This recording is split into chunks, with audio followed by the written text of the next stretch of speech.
This is Robert the Tool Junkie, and today I don't want you to get screwed. And by that I mean a screwdriver handle.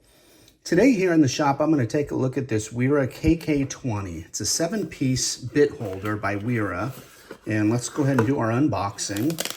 There's the box. When you open it up, you get the case with the tool, you get their Tool Rebel sticker, and a couple other pieces of paper. You get the Velcro here that can be stuck on something for the back of that.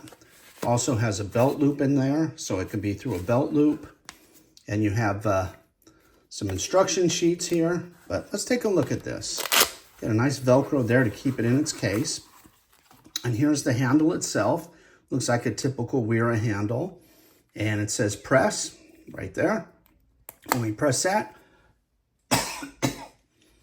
opens up, and there we have our Phillips. We got a Phillips 2 and 1 and a 2 and a 1.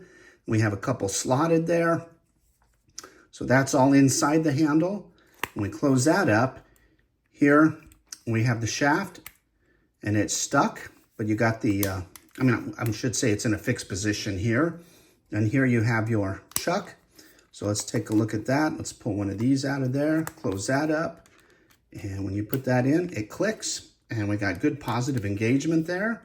Let's see, push that forward and pops right out. Okay, that works nicely.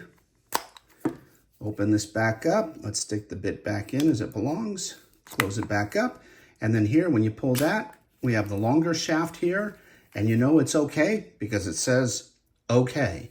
I think if you pull this in a little bit more, and it's a very positive engagement, so you really have to give it a good push to click. This will come out, so now you can chuck that in a drill, and here it says not okay at that click. So that is not okay for the screwdriver handle, but if you chuck this in a drill, it should be okay. Put this back in there, you're gonna have to pull back. So there we have that positive engagement, but it says not okay. Let's click it, go back into the okay mark. I should put that way so you can read that better. Or if you do a nice click in, it'll click for the shorter. So you can have a short handle or a long handle by Wera. And if you could do me a favor while you're watching this video, if you can click that like and subscribe button, I'd appreciate it. It helps the channel grow. Also, if you could leave a comment, do you have this tool? Have you used it? What do you like about it? What don't you like about it? Let us know.